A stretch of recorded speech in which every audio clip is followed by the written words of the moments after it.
Nakalaya na rin ang impormante ni Lieutenant Colonel Ferdinand Marcelino na si Yan Yi Xiao alias Randy matapos bawiin ang kasong iligal na droga laban sa kanya.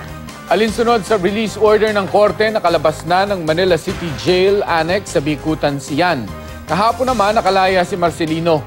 Nakulong ang dalawa sa kasong droga matapos silang maaresto sa raid sa isang Shabu laboratory sa Maynila noong Enero 2016. Pero nitong Miyerkules, binawi ng Department of Justice ang kaso laban sa dalawa matapos katigan ng ahensya ang kanilang depensa na nagsasagawa sila ng anti-drug operations nang hinuli sila ng PIDEA.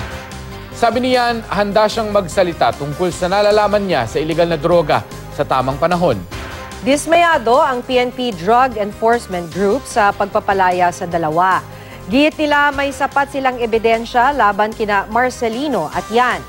Iapela raw nila ang anilay maling desisyon ng DOJ. Ang PIDEA hindi pa raw handang magbigay ng reaksyon kaugnay ng desisyon ng DOJ.